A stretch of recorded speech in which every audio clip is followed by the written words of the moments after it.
महाराजा जिवाजीराव शिंदे महाविद्यालय श्रीगोंदा. मी सरोदे बापूसाहेब बबनराव. इयत्ता 11वी व 12वीसाठी शिक्षणशास्त्राचं अध्यापन करतो. आज आपण ऑनलाईन शिक्षण पद्धत सुरू झाली गेलेली आहे. महाभयंकर करोनाने जगामध्ये ग्रासले गेलेले आहे. त्यामुळं संपूर्ण देशामध्ये ऑनलाईन शिक्षण पद्धत सुरू झाली गेलेली आहे. तर आज आपण ही अध्ययनावर परिणाम करणारे घटक हे पाहूया. त्यामध्ये अनुवंश हा सर्वात महत्त्वाचा घटक आहे. म्हणजे अनुवंश म्हणजे आई वडीलमध्ये एक्स आणि वाय या दोघांमध्ये ही जे अनुवंश आहे तो अनुवंश सगळ्यात महत्त्वाचा आहे.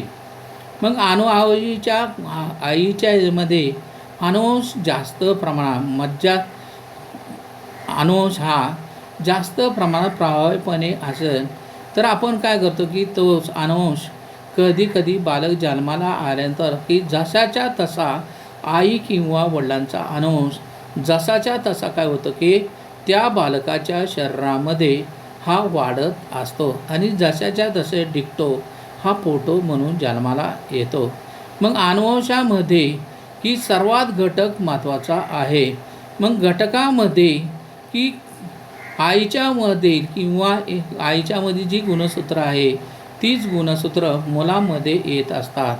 मग त्यासाठी काय केलं पाहिजे की अनुवंश सगळ्यात महत्त्वाचा आहे आणि त्याचा घटकसुद्धा की मुलांच्या शरीरावर सुद्धा परिणाम होत असतो. मग जे आई वडील जर धिप्पाड असेल आणि धिप्पाड असल्यामुळं तोच अनुवंश जसाच्या तसा अनुवंश की मुलामुलीमध्ये उतरत असतो. मग आई जर उंच असेल तर तोच अंश कधीकधी मुला किंवा मुलीमध्ये उतरत असतो आणि ती मुलंसुद्धा काय उंच होत वाढत असतात. उंची सारख्या प्रमाणात होत असते. त्याप्रमाणे जर अनुवंश जर कमी स्राव झालेला गेलेला असेल तर त्याप्रमाणे ती मुलंसुद्धा की बुटके मुले जन्माला येतात. मग आपण पाहतो की आई वडील बुटके आई बुटके आहे किंवा वडील बुटके आहे. तो अनुवंश जशाच्या तसा मुलांच्या शरीरामध्ये अनुवंश उतरला गेला स्राव झाला गेला तर जसेच्या तशी मुलं काय होतं की बुटके जन्माला येतात आणि बुटके जन्माला आल्यानंतर ती मुलं काय की समाजामध्ये की त्यांचा काय की न्यूगंड निर्माण होतो आणि न्यूगंड निर्माण झाल्यानंतर मुलं काय होतात की समाजापासून विभक्त राहत असतात. एकटेपणा त्यांना जागृत होतो. मग समाजामध्ये ही मुलं काय होत नाही की मिसळत नाही.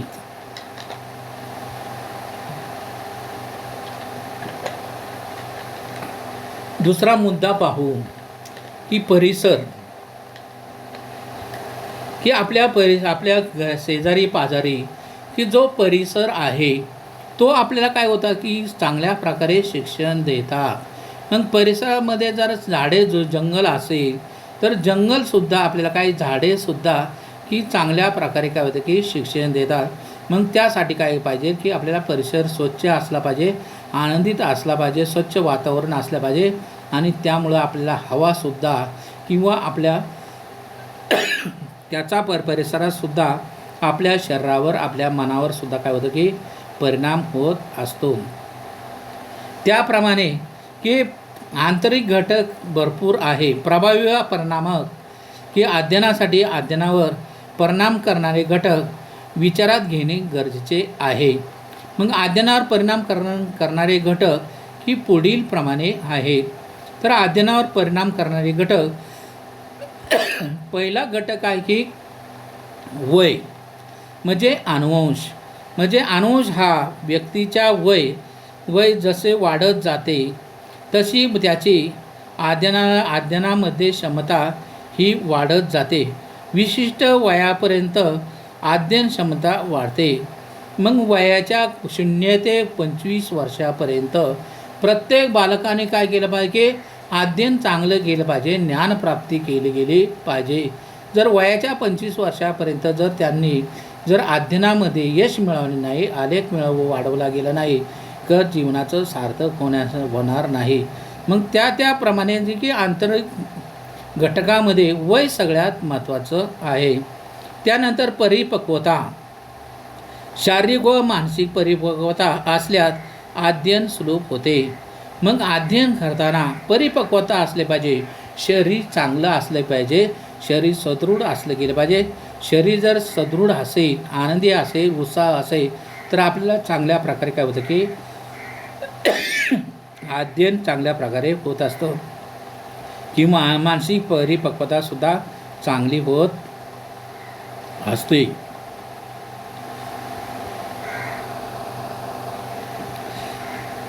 त्यानंतर पाहूया प्रेरणा. कोणत्याही अध्ययनासाठी स्वतः शिकण्याची उर्मी गरज असते. म्हणजे अध्ययनासाठी आंतरिक व बाह्य प्रेरणा आवश्यक असते. मग कोणतेही अध्ययन करताना मनाची तयारी असली गेली पाहिजे. अध्ययन शिकण्यासाठी त्याची ऊर्जा असली गेली पाहिजे, तरच अध्ययन चांगल्या प्रकारे होईल.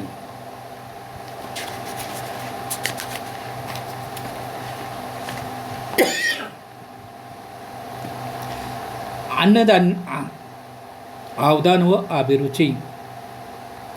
अवधान म्हणजे लक्ष केंद्रित करणे, अभिरुची म्हणजे आवड. ज्या विषयाचं अध्ययन करायचं आहे त्या विषयाची आवड असली गेली पाहिजे, तरच त्याकडे लक्ष केंद्रित होते. नंतर 5वा मुद्दा पाहूया, इच्छाशक्ती. की शिकण्याची इच्छा असेल तरच अध्ययनाची कृती घडते व थकवा व कंटाळा यामुळे अध्ययनातील गतिशीलता क्षीण होते. म्हणजे अध्ययन करायची जर क्षमता असेल, इच्छा असेल, मनाची तयारी असेल तर आपल्याला चांगल्या प्रकारे अध्ययन करता येते.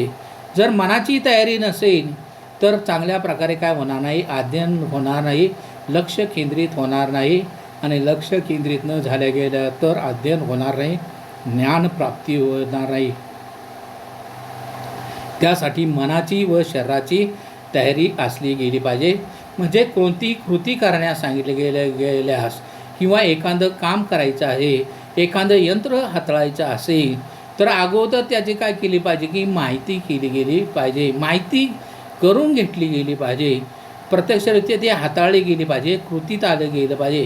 म्हणजे कोणतेही यंत्र हाताळत असताना त्याचे अनुभव असले पाहिजे, त्याचं अनुकरण झालं गेलं पाहिजे, त्यामध्ये ज्ञानप्राप्ती असली गेली पाहिजे, तरच आपल्याला चांगल्या प्रकारे त्या वस्तू किंवा यांत्रिक वस्तू आपल्याला चांगल्या प्रकारे हाताळता येतील. त्यानंतर बाह्य घटक. हे घटक वातावरणाशी निगडीत आहे. कौटुंबिक व सामाजिक पार्श्वभूमी. विद्यार्थ्यांच्या व कौटुंबिक सामाजिक पार्श्वभूमीमध्ये संस्कृती, भाषा, आर्थिक परिस्थिती, भौतिक साधने, वडीलधारांचे शिक्षण, संस्कार अशा अनेक बाबी समाविष्ट होत असतात. या सर्व गोष्टींचा त्याच्या अध्ययनावर सुद्धा परिणाम होत असतो. पूर्वानुभव. ज्या विषयांचे अध्ययन करायचे आहे त्या संबंधीचे पूर्वज्ञान असले तरच पुढील अध्ययन कृतीमध्ये सहज निर्माण होते. म्हणजे एखादं पूर्वज्ञान असलं गेलं पाहिजे. पूर्वज्ञान असल्यानंतर कोणतीही वस्तू, कोणतेही काम करण्यास आपल्याला आनंद वाटतो आणि सहजपणे ते अध्ययन आपण काय करतो की अभ्यास हाताळत असतो. त्यासाठी काय झालं की पूर्व अनुभव असला गेला पाहिजे. पूर्व अनुभव असल्याशिवाय कोणतीही गोष्ट साध्य होत नाही. अनुभव सगळ्यात जीवनाला अर्थ देणार आहे आणि अनुभव असल्याशिवाय जीवन सार्थक होत नाही. किंवा योग्य वातावरण. अध्ययनपूर्वक वातावरणामुळे सहजरित्या अध्ययन घडून येते. म्हणजे अध्ययन करत असताना की खोलीमध्ये असेल, वर्गामध्ये कुठे असेल तर वातावरण निर्मिती असली गेली पाहिजे. जर वातावरण निर्मिती असेल, समजा आपण रेल्वे स्टेशन आहे, विमानतळ आहे, कारण दिवसभरामध्ये काय होतात की रेल्वे किंवा विमानं सारखी ये जा करत असेल तर त्या हवेच्या त्या ध्वनीचा सुद्धा अध्ययनावर काय होतं की परिणाम होतो. किंवा एखादा पाहुणा आहे आणि पाहुणा एखाद्या वेळेस विमानतळाच्या तिथे आपले बंगला आहे, आपले घर आहे, आपली झोपडी आहे, तिथे जर एखादा अतिथी आल्यानंतर की त्या इमानं उतरतात किंवा लोड होतात, त्यावेळेस त्या दिवसभरात त्याला अतिशय आनंद होईल. कारण त्या ध्वनीचा तो काय होतं की अध्ययन करत असतो, अभ्यास करत असतो, त्या ध्वनीचं संचयन करत असतो. पण रात्रीच्या वेळेस आपण काय होतं की त्यामुळं आपल्याला त्या आवाजामुळं, ध्वनीमुळं आपलं चांगल्या प्रकारे काय होत नाही, लक्ष केंद्रित होत नाही, आपल्याला झोप येत नाही. कारण सारखा त्या ध्वनीचा परिणाम आपल्यासुद्धा कर्णपटलावर, शरीरावर सुद्धा होत असतो. किंवा कारखानदारी आहे, साखर सहकारी कारखाने आहे, म्हणजे तिथे जी मळी आहे, त्या मळीच्या परिसरामध्ये जे समाज राहतो, जी लोक आहे, त्या लोकांनासुद्धा त्या मळीच्या त्या वासाचा त्यांच्या शरीरावर काय झालं असतं की परिणाम झालेला असतं, की पचन झालेली गेली असेल, त्याचा सारखा सराव झाला असतो. त्यांच्या कोणत्याही प्रकारे शरीरावर सुद्धा किंवा श्वासोच्छ्वासावर सुद्धा परिणाम होत नाही. पण एखादा पाहुणा समजा तिथे अतिथी म्हणून गेला तर दिवसभर त्याला काही वाटणार नाही, पण रात्रीच्या वेळेस त्याला ते काय होत नाही की वातावरण निर्मिती होणार नाही, त्याला आनंद वाटणार नाही. त्यासाठी काय केलं पाहिजे की वातावरण निर्मिती ही चांगली असली गेली पाहिजे. मग अध्ययन करताना काय की वर्गामध्ये, खोलीमध्ये आपली अध्ययनाची खोली आहे, अभ्यासाची खोली आहे, ती खोलीसुद्धा काय असली गेली पाहिजे की अगोदर नीटनेटके इकडे तिकडे कपडे पडलेली नाहीत का याचा अभ्यास केला पाहिजे, किंवा चांगल्या प्रकारे स्वच्छ ठेवली गेली पाहिजे. आणि खोली चांगल्या प्रकारे अध्ययनपूरक असेल, स्वच्छ असेल, वातावरण निर्मिती असेल तर आपलं अध्ययन चांगल्या प्रकारे होत असतं. त्यानंतर आशयाचे स्वरूप, आकलनीय आशयामुळे अध्ययन सुकर होते, तर क्लिष्ट आशय अध्ययनामध्ये अडथळा निर्माण होतो. म्हणजे वर्गामध्ये किंवा खोलीमध्ये जर वातावरण निर्मिती नसेल, की जास्त प्रमाणात की वर्गामध्ये गरम होतं किंवा खोलीमध्ये दमट हवामान आहे, अशा प्रकारे त्या खोलीमध्ये अध्ययन किती बसलं गेलं, ज्ञानप्राप्तीसाठी बसलं गेलं, तर त्याचं काय होणार नाही की ज्ञानप्राप्ती जास्त प्रमाणात होणार नाही. त्या हवेचा सुद्धा, त्या वातावरणाचा सुद्धा की अध्ययनावर परिणाम असतो. त्यासाठी काय केलं पाहिजे की वर्गामध्ये वातावरण निर्मिती असली गेली पाहिजे, की वर्गाला खिडक्या असल्या पाहिजे, मोठमोठ्या खिडक्या असल्या पाहिजे, दरवाजे असले पाहिजे, हवा ही खेळती असली गेली पाहिजे, दमट हवा नसली गेली पाहिजे, तरच अध्ययन चांगल्या प्रकारे होईल, ज्ञानप्राप्ती चांगल्या प्रकारे होईल. त्याचप्रमाणे अध्ययन पद्धती, प्रत्येकाच्या अध्ययन पद्धतीमध्ये भिन्नता असते. अध्ययन हे अध्ययनाची गतीवर प्रभुत्व मिळण्यासाठी परिणाम होतो. मग अध्ययन करण्याची प्रत्येक व्यक्तीची वेगवेगळी पद्धत आहे.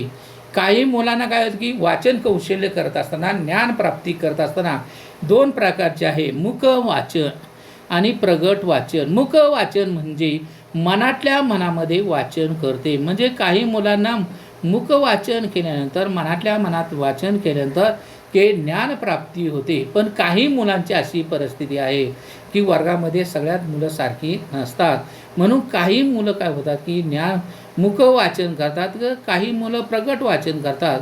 प्रगट वाचन केल्यानंतर मोठमोठ्याने वाचन करणे म्हणजे त्यालाच म्हणतात की प्रगट वाचन असे म्हणतात. मग मुलांना काय होतं की प्रगट वाचन केल्यानंतर की त्यांना काय होतं की ज्ञानप्राप्ती होते. मग प्रगट वाचन आणि मुख वाचन असे सुद्धा की वाचनाचे सुद्धा प्रकार आहे. मग अध्ययनाच्या पद्धती वेगवेगळ्या आहे. प्रत्येकाच्या अध्ययन पद्धती भिन्नता असते. अध्ययनाच्या गतीवर सुद्धा व प्रभुत्व मिळण्यासाठी परिणाम होतो. मग आपली जीवा आहे, आपली जी जीभ आहे, त्या काला काय केलं पाहिजे की वाचनाची आवड, जे प्रगट वाचन करणारे आहे ते जिभेला काय करतात की सराव देतात, गती देतात. आणि गती दिल्यानंतर सारखं की भाषण करता आहे, तो सारखा काय करतो की अगोदर काय की भाषण करता अगोदर आपलं काय की वाचन कौशल्य करतो, आणि वाचन कौशल्य केल्यानंतर की तो लेखन कौशल्य करतो. आणि जे ज्ञान आहे ते ज्ञान काय करतो की आपल्या जिभेला की काय करतो की जास्त प्रमाणात गती देतो. आणि गती दिल्यानंतर चांगल्या प्रकारे काय की मनोरंजक की विनोदामध्ये चुटकुले सांगून उदाहरणे सांगून वर्ग वातावरण निर्मिती करत असतो. मग अगोदर आपण वर्गामध्ये काय केलं पाहिजे की अध्यापन करताना विद्यार्थ्यांची अगोदर त्यांचे मनाला आनंद दिला गेला पाहिजे, वातावरण निर्मिती केली पाहिजे. म्हणजे वर्गामध्ये की पहिल्यांदा की एखादं चुटकलं गेलं पाहिजे. मुलांचा शारीरिक थकवा आहे, जो मानसिक थकवा आहे तो घालवण्यासाठी काय केलं पाहिजे की वर्गामध्ये मुलांना एखादं उदाहरण दाखले देऊन पटवून दिलं गेलं पाहिजे. मुलांची मनाची तयारी केली पाहिजे, मुलांचा शारीरिक थकवा घातला पाहिजे, मुलांचा मानसिक थकवा घालवला पाहिजे. तरच मुलं चांगल्या प्रकारे अध्ययनाकडे वळतील. प्रत्येक कृती करण्यासाठी व्यक्तीची काही ना काही हेतू असतो. अध्ययनामागे एखाद्या हेतू असतो. उदाहरणार्थ एखादी व्यक्ती व्यवसायासाठी उन्नतीसाठी संगणक शिक्षण घेतो. केवळ संगणक हाताळताना येऊन हे शिक्षण थांबत नाही, तर विविध आज्ञावलीचा सॉफ्टवेअरचा वापर करणे, नवीन ज्ञान आत्मसात करणे, एखादी गोष्टी शिकण्यासाठी महत्त्व देणे, अध्ययन ही सतत चालणारी प्रक्रिया आहे. मग अध्ययनामध्ये काय असलं गेलं पाहिजे की एकाग्रता असली गेली पाहिजे. जी मुलं एकाग्रता साधत असतात, ते मनावर ताबा ठेवतात, ते एकाग्रता साधल्यानंतर मुलं चांगल्या प्रकारे की काय होतं की ज्ञानप्राप्ती करत असतात. त्यानंतर चिकित्सात्मक बुद्धीची मुलं आहे ती सतत काय होतात की चुका आणि शिका. मग याच्यावर सुद्धा भर देत असतात की छोट्या छोट्या गोष्टीचं सुद्धा मुलं निरीक्षण करत असतात आणि निरीक्षण केल्यानंतर त्याच्यामध्ये वर्तनात परिवर्तन घडून आणल्याशिवाय राहत नाही. विश्लेषण, मानसिक तर बैठक, चपलता, तंदुरुस्ती अशा शारीरिक प्रक्रियेचा समाविष्ट होतं. मग अध्ययन करताना आपल्या मानसिक तयारी असली गेली पाहिजे किंवा अध्ययनाच्या खोलीमध्ये आपली बैठक व्यवस्था ही चांगली असली गेली पाहिजे. त्यानंतर अध्ययन करताना चपलता असली गेली पाहिजे, ऊर्जा असली गेली पाहिजे, ताकद असली गेली पाहिजे. किंवा अध्ययन करता की अध्ययनाचे 2 प्रकार आहे की अध्ययन करा की प्राण्यांना की काय होतं की उपाशापोटी ते चांगल्या प्रकारे अध्ययन करतात, अभ्यास करतात. म्हणजे मानवाचे आणि प्राण्यांच्या अध्ययन शिकण्याची वेगवेगळी पद्धत आहे. मुक्या प्राण्यांना जर उपाशी ठेवल्यानंतर की ते चांगल्या प्रकारे अध्ययन करतात. पण मानवाचं काय की शरीरामध्ये पोषक जर असा आहार असेल, पोषक अशी ऊर्जा असेल, तर माणसं काय होतात की मुलं चांगल्या प्रकारे अध्ययन करतात. मुलं उपशापोटी त्यांचं लक्ष केंद्रित होणार नाही. पोटामध्ये कावळे ओरडायला लागल्यानंतर, भूक लागल्यानंतर, ऊर्जा कमी होत झाल्यानंतर मुलांनासुद्धा काय होतं की शारीरिक थकवा येतो, मानसिक थकवा येतो आणि मानसिक व शारीरिक थकव्यामुळं अध्ययन चांगल्या प्रकारे होत नाही. त्यासाठी काय केलं बघ की शारीरिक आणि मानसिक थकवा दूर करण्यासाठी की चांगला पोषक असा आहार घेतल्यानंतर भीष्म प्रतिज्ञा केली गेली की आता आपण काय करू, चांगल्या प्रकारे अध्ययन करू. पण थोडा वेळ वाचन कौशल्य केल्याबरोबर लगेच आपल्याला डोळ्यासमोर ही निद्र देवता उभी राहते आणि आपल्याला झोप येते. आणि झोप आल्यानंतर आपल्याला काय होत नाही की अध्ययन व्यवस्थित होत नाही, ज्ञानप्राप्ती होत नाही. आपल्याला काय होतं की कंटाळा येतो, थकवा येतो, शारीरिक थकवा येतो, मानसिक थकवा येतो.